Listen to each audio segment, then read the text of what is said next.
어떤 사람이 자기 집 개가 옆집 친구네 토끼를 입에 물고 있는 것을 발견을 했습니다. 깜짝 놀라 빼앗아 보니까 토끼는 이미 죽어 있었습니다. 친구가 그 토끼를 얼마나 아끼는지를 잘 알고 있었던 이 사람은 도저히 자기 개가 자네 토끼 물어 죽였네 말할 용기가 나지를 않았습니다. 그래서 죽은 토끼를 깨끗이 씻기고 곱게 화장을 시킨 후에 향수까지 뿌려서는 밤중에 몰래 친구네 집 담장을 넘어가서 토끼장에다가 살짝 넣어두고 왔습니다. 그런데 그 다음날 이튿날 아침 옆집 친구가 와서 이렇게 말하는 것이었습니다. 여보게, 우리 동네에 아무래도 이상한 놈이 있는 것 같아. 글쎄 우리 집 토끼가 사흘 전에 죽었거든. 그래서 땅에다 파묻었는데 어떤 녀석이 그놈 판에서 목욕을 시키고 화장에다 향수까지 뿌려서 토끼장에 도로 갖다 놓네. 세상에 별 미친놈도 다 있어. 절지에 미친놈이 되어버린 이 사람은 아무 소리도 못하고 고개만 끄덕거렸다고 합니다. 미식 축구 레드스키 팀의 전 코치였던 자 깁스라고 하는 사람의 경험입니다. 자기가 그렇게 경험해놓고는 그는 그 일을 통하여 배운 영적 진리를 이렇게 적어놓고 있습니다. 오늘날 많은 기독교인들이 죽은 토끼 목욕시켜 화장시키는 것처럼 생명도 없으면서 종교적인 흉내만 내고 있다. 생명도 없으면서 종교적인 흉내만 내고 있다. 죽어 땅에 파묻은 토끼는 아무리 깨끗이 목욕시키고 화장을 시켜도 여전히 죽은 토끼일 뿐입니다. 다시 살아나지 않습니다. 죽은 토끼에게 아무리 향수를 뿌려도 그 죽은 토끼는 시간이 지날수록 점점 더 푹푹 썩는 냄새만 발동할 것입니다. 오늘날 많은 신앙인들이 죽은 토끼 화장하는 것처럼 생명도 없으면서도 종교적인 흉내만 내는 경우들을 너무 많이 봅니다. 예배에 가끔 참석하고 성경 공부 조금 하고 찬송 좀 부르다가 그리고 착한 일도 조금씩 하다가 보면 조금씩 우리가 영생을 얻는 것 아닐까 하고 착각합니다. 세월만 좀 흘러가면 거룩해질 것이라고 기대를 합니다. 하지만 다시 말씀드립니다. 죽은 토끼는 아무리 깨끗이 씻어주시고 향수를 뿌린다 할지라도 죽은 토끼는 여전히 죽은 토끼일 뿐입니다. 우리 기독교 신앙은 죽은 시체에 화장하는 것이 아닙니다. 기독교 신앙은 완전히 처음부터 다시 태어나는 신앙 고백입니다. 위로부터 새로운 생명을 완전히 다시 받아 중생하는 것, 다시 태어난 것, 이게 바로 기독교 신앙의 핵심입니다. 예수님께서는 이것이 얼마나 중요한 진리인지를 강조해서 말씀하고 계십니다. 내가 진실로 진실로 너에게 이르노니, 내가 진실로 너에게 이르노니, 이것도 굉장히 강조하는 겁니다. 그런데 진실로 진실로 너에게 이르노니, Truly truly I say to you, 헬라 원절에 보면 이렇게 됐어요. 아멘 아멘 레고 피민, 아멘 아멘, 반복해서 아멘 아멘 레고, 내가 너에게 말한다 피민. 3절입니다. 진실로 진실로 내게 이르노니 사람이 거듭나지 아니하면 하나님 나라를 볼 수 없느니라. 5절입니다. 진실로 진실로 내게 이르노니 사람이 물과 성령으로 거듭나지 아니하면 하나님 나라에 들어갈 수 없느니라. 엄청나게 중요한 것이란 말입니다. 예수님의 이 말씀을 현대적으로 오늘날 용어로 이렇게 바꿔본다면 이렇게 말하시는 겁니다. 이거 정말 중요한 거다. 너 잊어서는 안 돼. 꼭 기억해. 내가 거듭나지 않는다면 너 하나님 나라를 볼 수도 없고 들어갈 수도 없어. 형식적인 종교 생활이 중요한 게 아니야. 예배, 기도, 헌금, 봉사, 섬김 다 중요하지만 그것보다 더 중요한 게 있다. 너는 근본적으로 위로부터 다시 확 뒤집어져서 새롭게 태어나야만 한다. 이 중생의 교리는 정말로 중요합니다. 성경이 그 어떤 진리보다도 훨씬 더 중요한 진리입니다. 왜냐하면 태어나지 않은 아기가 자랄 수 없는 것처럼 영적으로 중생하지 않은 사람은 하나님의 백성이, 하나님의 자녀가 그리스도인이 아니기 때문에 그렇습니다. 흉내는 낼 수 있지만 생각해 보십시오. 태어나지도 않은 사람이 어떻게 주민등록증 받을 수 있어요? 그런 거 보셨어요? 아직 태어나지도 않은 아이가 어떻게 부모님의 상속권을 받을 수 있어요? 태어나지 않은 아기의 성장, 성숙에 대해서 말하는 게 다 헛거 아니에요. 출생 없이는 성장도 성숙도 없습니다. 우리는 2015년을 시작하면서 모든 면에서 새롭게 다시 시작하기를 결단하고 또한 노력하고 있습니다. 기도도 다시 시작하고 기본과 기초를 다시 돌아보면서 새롭게 다시 한번 출발해 보고자 합니다. 하지만 잊지 말아야 합니다.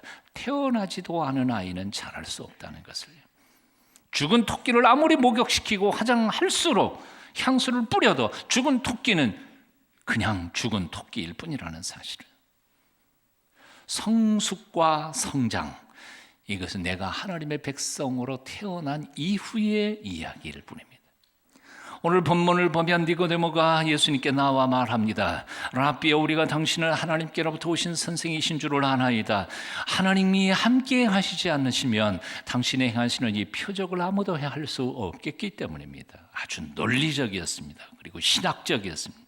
그리고 예절도 바르게 표현을 잘하고 있었습니다. 그런데 예수님께서는 그의 말에 이런 반구 대답도 안 하시고 단도직입적으로 찔러 말합니다. 너 거듭나야 구원받는다. 논리, 신학, 예의, 도덕, 성장, 성숙, 그건 그 다음 문제야. 그 다음 문제야. 니고데모는 당대 최고의 유대 지성인이었습니다. 남을 지도하고 가르치는 위치에 있던 유대인의 선생이었습니다. 1절 말씀처럼 자타가 인정했던 당대 최고의 경건한 엘리트 신앙인이었습니다. 게다가 막강한 정치적인 영향력을 가졌던 산헤드린 회원이었던 것 같습니다. 그런데 그를 향하여 예수님은 단도직입적으로 물으신 겁니다. 다른 말 할 것 없어. 너 거듭나야 돼. 이것은 마치 오늘날 이 시대로 말하면 총회장에게, 장로연합회 회장에게, 여전도회 회장, 남성교회 회장에게 너 거듭나야 된다 말하는 것과 똑같습니다. 예수님은 당대 최고의 종교 지성인인 니고데모에게 단도직입적으로 말씀하셨습니다. 너는 거듭나야 한다. 오늘 이 아침에 저도 여러분들에게 단도직입적으로 질문합니다. 여러분들은 거듭나셨습니까? 나는 교회에 얼마나 오래 다녔느냐 묻고 있는 게 아닙니다. 여러분의 직분이 무엇이냐 묻고 있는 게 아닙니다. 거듭났느냐? 정말 하나님을 정통으로 만나고 그분으로 인하여 하나님의 아들이 되고 딸이 됐느냐고 묻는 것입니다. 오늘 아침 나는 여러분들이 이 문제에 대하여 분명한 대답을 할 수 있게 되기를 축원합니다. 오늘 아침이 안 되면 이 한 주간이라도 고민하며 밤을 피우며 하나님 앞에 무릎을 꿇고 하나님, 저 정말 거듭났나요? 하나님이 나를 구원하셨습니까? 나는 하나님의 아들인 게 맞습니까? 하나님의 딸이 맞습니까? 한번 질문하면서 확신 가운데 다시 신앙생활을 시작했으면 좋겠습니다. 당대 최고의 종교 엘리트였던 니고데모도 거듭나야만 했습니다. 외형적으로는 나무랄 데 하나도 없는 훌륭한 신앙인이었고 유대 사회의 훌륭한 지도자였습니다. 보통 그 정도의 위치에 오르면 자만심에 빠져서 진리를 찾고자 하는 열정 다 식어버릴 텐데에도 이 사람은 나이가 그렇게 많은데에도 위치가 그런데에도 밤중에 30대 초반에 저 나사렛 촌 청년 하나에게 찾아와서 진리를 물을 만큼 진실한 구도자였습니다. 대단한 사람이었던 거지요. 그럼에도 불구하고 그에게 한 가지 약점이 있었음을 발견하게 됩니다. 니고데모가 예수님께 말씀드린 그 첫 번째 2절 말씀, 라비여, 우리가 당신은 하나님께로부터 오신 선생인 줄 아나이다. 하나님이 함께 하시지 아니하시면 당신이 행하시는 이 표적을 아무라도 행할 수 없음이니이다. 니고데모가 예수님을 찾아온 이유가 무엇입니까? 표적. 표적이란 무엇입니까? 눈에 보이는 기이한 일입니다. 눈에 보이는 신기하고 이상한 일입니다. 즉 니고데모의 관심은 바로 눈에 보이는 표적에 있었습니다. 요한복음 2장 23절 말씀 보니까 6월절에 예수께서 예루살렘에 계시니 많은 사람이 그 행하시는 표적을 보고 그 이름을 믿었으나 군중들은 표적을 보면 믿습니다. 하지만 표적이 흐려지면 믿음을 잃어버립니다. 다시 말하면 끊임없이 신기한 것, 기이한 것들을 찾아다니며 정작 보이지 않는 참된 진리에 대하여는 믿음을 가지지 않습니다. 이것이 군중의 속성입니다. 니고데모도 그 중에 한 사람이었다는 것입니다. 니고데모가 예수님을 찾아온 이유는 눈에 보이는 표적 때문이었습니다. 눈에 보이지 않는 천국, 인간의 이성으로 이해 안 되는 영생과 생명, 이런 것들은 이해할 수가 없었습니다. 왜? 이유는 간단합니다. 니고데모는 엘리트 신앙의 지도자였지만 여전히 육에 속한 중생하지 못한 그리스도인이었기 때문이었습니다. 동양의 지혜서라고 하는 책은 다음에 첫 페이지에는 이런 문장이 등장합니다. 다리는 관물외지물하고 사신후지신이니라. 달인, 통달한 사람, 도통한 사람은 누구냐 하면 관물외지물, 물체 밖에 있는 물체를 볼 수 있는 사람, 눈에 보이는 물건을 뚫어서 다른 물건을 볼 수 있는 사람. 사신후지신, 신, 사람 몸 후의 몸, 지금 몸이 아니라 이 몸 다음의 몸을 생각할 줄 아는 사람이 달인이다. 눈에 보이는 물체만을 보는 사람은 보통 사람입니다. 하지만 눈에 보이는 물건을 뛰어넘어서 보이지 않는 물건을 바라볼 수 있는 사람이 바로 도통한 사람입니다. 지금 이 눈에 보이는 몸만 생각하는 사람은 보통 사람입니다. 하지만 이 눈에 보이는 이 몸을 뛰어넘어서 다음의 몸을 생각하는 사람은 바로 도통한 사람입니다. 대단한 통찰력이라는 생각이 듭니다. 그저 눈에 보이는 것만을 믿는다면 아직도 거듭나지 못한 것입니다. 그저 눈에 보이는 것만을 추구하고 있다면 아직도 세상에 속한 사람입니다. 왜냐하면 거듭나지 못한 사람은 보이지 않는 영적 세계, 보이지 않는 하나님 나라, 영생을 볼 수 없기 때문입니다. 차원이 다른 것이니까요. 거듭난 사람, 중생한 사람만이 천국의 일을 알 수 있습니다. 계란에도 두 종류의 계란이 있지 않아요. 하나는 유정란, 하나는 무정란입니다. 유정란은 숱하게 생명이 씨를 받은 알이고 무정란은 그게 없는 알이죠. 유정란은 생명이 씨를 받은 그 알은 20하루를 품으면 예쁜 병아리가 그 속에서 나옵니다. 하지만 무정란은 20하루를 품으면 푹푹 썩어서 나옵니다. 껍데기는 똑같아요.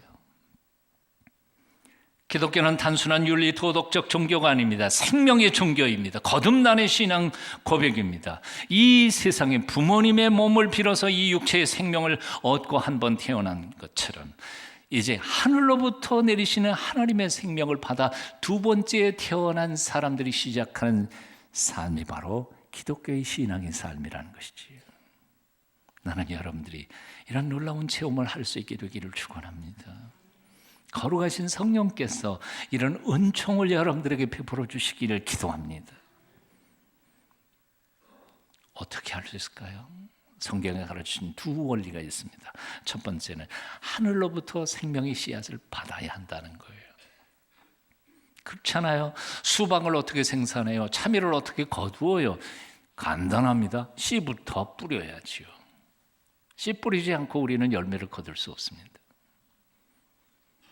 어드버기라고 하는 사람 혹은 레어 모리스라고 하는 사람들은 이 오늘 본문 물과 성령으로 거듭나야 한다는 이 말씀을 해석할 때 물은 남성의 정액의 완곡한 표현으로 육신적인 생명의 씨앗을 가리키는 것이다. 성령은 영적 생명의 시작을 가리키는 것이다고 설명했습니다. 그래서 그들은 이렇게 용어를 합니다. 육적 생명의 시작인 물을 man's seed, 남자의 씨, 영적인 생명의 시작인 성령을 spiritual seed, 영적인 씨앗이라 표현했습니다. 뒤집어 말하면 우리가 정말 거듭나기를 원한다면 영적인 생명의 시작인 씨앗인 성령님을 우리 속에 모셔드려야 된다는 거예요.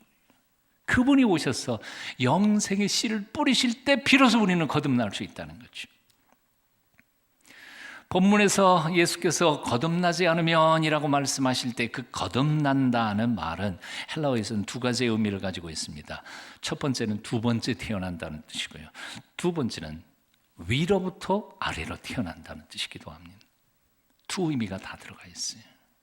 즉 중생이란 하나님께서 성령을 위로부터 우리에게 부어주실 때에 이루어지는 거룩한 사건이 중생이라는 것이죠. 마치 오순절 다락방에 있었던 것과 똑같은 사건이 우리 속에 이루어져야 된다는 겁니다. 에스겔서 36장 26절은 이렇게 말씀합니다. 또 새 영을 너희 속에 두고 새 마음을 너희에게 주되 너희 육신에서 굳은 마음을 제하여 버리고 부드러운 마음을 줄 것이며. 오순절 마가 다락방에서 일어났던 성령 강림의 역사가 여러분 심령 한복판에서 온전히 이루어지시기를 축원합니다. 하나님께서 새 영을 여러분 속에 부어주시고 새 마음을 부어주시고 육신에서 굳은 마음을 제어버리시고 부드러운 마음을 주시기를 축원합니다. 그런데 이 사건은요, 가만히 있으면 저절로 이루어지는 일이 아닙니다. 아시는 것처럼 사도행전 1장 2장에서 나온 것처럼 하나님이 약속하신 그 약속을 붙잡고 120문도가 마가 다락방에서 기도에 전혀 힘썼던 것처럼 기도 위에는 다른 것 집중적으로 하나님께서 보내주실 성령을 갈망하는 마음속에 성령께서는 역사하신다는 거죠. 2015년 이제 한 달 지나갔습니다. 성령님이 내 안에 들어오셔서 나도 하나님께서 변화시켜 주시는 그 중생의 놀라우신 은혜와 체험을 받기를 갈망하며 기도의 무릎을 꿇지 않으시겠습니까? 갈망하는 자에게, 구하는 자에게 하나님께서 반드시 주실 줄로 믿습니다. 두 번째로 하나님께서 주시는 생명의 씨앗은 믿음으로 받아야 된다는 거예요. 뭐가 보이는 것도 아니고 들리는 것도 아니고 그래서 믿음으로 받아야 된다는 거예요. 요한복음 3장 1절부터 8절까지는 중생의 필요성에 대하여 거듭나야 한다는 말씀에 대하여 가르쳐 주고요. 10절부터 15절까지는 어떻게 중생하는지 그 방법에 대하여 가르쳐 주고 계세요. 어떻게 중생해야 할 수 있는가. 14절 15절에는 이렇게 말씀합니다. 오늘 읽지는 않았어요. 모세가 광야에서 뱀을 든 것 같이 인자도 들려야 하리니 이는 저를 믿는 자마다 영생을 얻게 하려 하심이니라. 이스라엘 백성들이 광야에서 범죄했을 때 하나님은 그들에게 심판을 내리셨습니다. 독이 아주 강한 불뱀을 보내서 그 백성들이 하루에도 수천 명씩 죽어가고 있었습니다. 모세가 하나님 앞에 매달리고 기도할 때 하나님께서 그 뱀에 물린 자들이 살아날 수 있는 방법을 허락해 주셨습니다. 근데 그 방법이 너무 이상한 것이었습니다. 아시죠? 구리뱀을 만들어 가지고 장대 높이 매달아 놓고 이걸 보는 자가 살아난다. 사실 하나님이 이런 방법을 택해 주셨으면 좋았을 거예요. 무슨 풀을 뜯어서 집에 해가지고 독을 빼라. 얼마나 이해가 돼요. 아니면 물린 자국을 입으로 빨아서 독을 뺀 후에 뭘 먹어라. 그럼 얼마나 쉬울 것 같아요. 그런데 이게 말도 안 되는 무슨 구리뱀 만들어가지고 그걸 쳐다보면 내 몸속에 돌고 있는 이 독이 빠진다니 이게 말도 안 되는 거 아니에요. 그러니까 똑똑한 사람들은 안 봐요. 머리 좋은 사람들은 안 봐요. 그래서 낫겠냐. 그런데 여기에 하나님의 뜻이 있는 거죠. 인간의 지성, 논리가 아니라 하나님 말씀에 대하여 어떻게 전적으로 순종하는 그 순종의 행위를 보시고 하나님이 그들을 고쳐주신 겁니다. 이거 굉장히 중요한 거예요. 구리뱀이 그들의 독을 없앤 게 아니에요. 구리뱀을 만들어 올려다 놓고 보는 자, 그 순종의 행위를 보시고 하나님이 그들을 고쳐주신 것이지. 여기서 중요한 것은 바로 믿음의 순종이라고 하는 것입니다. 이런 일이 수백 년 뒤에 한 번 더 있어졌습니다. 아시는 것처럼 갈보아산 꼭대기에 십자가가 세워졌습니다. 예수님께서 인생의 모든 죄를 짊어지시고 십자가에 높이 달려 죽으신 것입니다. 그리고는 하늘아버지께서 인생들을 향하여 말씀하십니다. 내 아들이 너희 모든 죄를 대신 짊어지고 죽었다는 이 사실을 믿어라. 그리고 그 십자가를 바라보아라. 십자가가 너희의 허물과 죄를 다 용서하리라. 그래서 이 십자가, 기적을 바라는 유대인들에게는 이 십자가는 멍청한 일입니다. 아니, 사형수가 죽은 나무 십자가 뭐하러 바라보느냐 하는 겁니다. 제 목숨조차 건지지 못한 사형수, 나약한 사형수가 어떻게 우리를 구원할 수 있겠느냐는 겁니다. 지혜를 찾는 헬라 사람들에게도 이 십자가는 어리석기 짝이 없는 것이었습니다. 그래서 사람들은 십자가를 바라보기를 싫어합니다. 이에 대하여 사도 바울은 그의 편지 속에서 이렇게 적고 있습니다. 유대인은 표적을 구하고 헬라인은 지혜를 찾으나 우리는 십자가에 못 박힌 그리스도를 전하니 유대인에게는 거리끼는 것이요 이방인에게는 미련한 것이로되 오직 부르심을 입은 자들에게는 유대인이나 헬라인이나 그리스도는 하나님의 능력이요 하나님의 지혜니라. 사도행전 2장 38절 이하에서 이스라엘 백성들이 형제들아 우리가 어찌할꼬 하고 회개할 때 베드로는 담대하게 이렇게 외칩니다. 너희가 회개하여 각각 예수 그리스도를 이름으로 세례를 받고 죄사함을 얻으라. 그리하면 성령을 선물로 받으리니.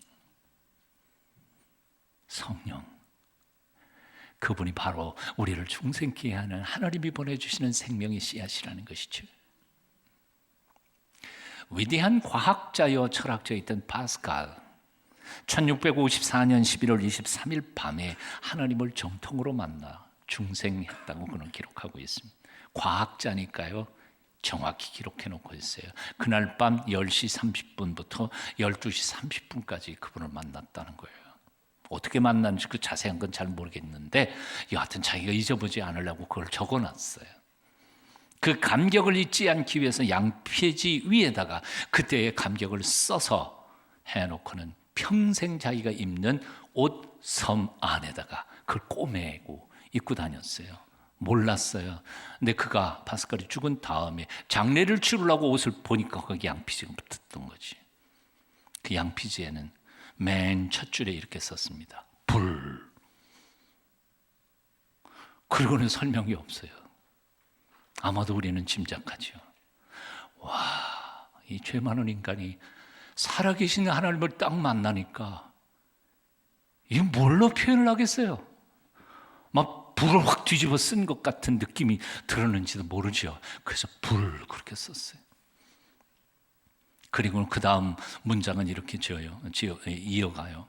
아브라함의 하나님, 이삭의 하나님, 야곱의 하나님. 그러면 또 점 찍었어요. 근데 여러분 파스칼의 빵세를 읽어 보셨으면 아실 거예요. 그는 이렇게 고백했죠. 아브라함의 하나님, 이삭의 하나님, 야곱의 하나님, 살아계신 그 하나님은 철학자의 하나님이 아니시다. 자기는 철학자의 하나님, 과학자의 하나님으로 만나려고 그랬는데 만나보니까 그런 하나님 아니시더라는 거예요. 그래서 마지막 그거 할 때 양피지에도 그렇게 써놨어요. 아브라함의 하나님, 이삭의 하나님, 야곱의 하나님, 살아계신 하나님. 확실히, 너무나 확실히 가슴에 넘치는 예수 그리스도의 기쁨, 이 평화. 나의 하나님, 너의 하나님, 당신의 하나님이 나의 하나님이십니까? 하나님 이외의 세상 모든 것은 난 다 버렸습니다. 오직 그분만을 복음서에서 내가 만날 뿐. 인간 영혼의 위대하며 오 공의로우신 아버지여, 세상은 당신을 알지 못합니다. 그런데 저는 당신을 압니다. 기쁨, 기쁨, 기쁨, 기쁨의 눈물. 나는 주님으로부터 떠났었습니다. 생명수 강가를 떠났었습니다. 나의 하나님, 나를 용서해 주시겠습니까? 나를 영원히 버리지 말아 주십시오. 참되신 하나님, 그리고 당신께서 보내주신 예수 그리스도, 그분을 아는 것이 내게 영생입니다. 예수 그리스도, 예수 그리스도. 나는 그를 떠났었습니다. 피했습니다. 부인했습니다. 십자가에 그를 못 박았습니다. 그에게서 영원히 떠나지 않도록 나를 든든히 붙잡아 주소서. 달콤하고 완전한 재결합, 예수 그리스도께 전적인 항복, 영원한 기쁨, 결코 당신의 말씀을 잊지 않겠습니다. 와, 읽을 때마다 제가 감격해요. 물론 모든 사람이 이런 경험을 하게 되는 것은 아닐 것이라고 생각합니다. 사람의 얼굴이 다 다르듯이 하나님을 만나는 영적 체험도 다 다양할 것이라고 생각합니다. 하지만 분명한 것은 어떤 형태이든지 간에 우리는 하나님을 만나야 한다는 사실입니다. 만나야 한다는 사실입니다. 어떤 형태든지 하나님을 만나 이 신비로운 만남을 통해 중생하는 감격이 여러분에게 함께 있기를 축원합니다. 기도하겠습니다.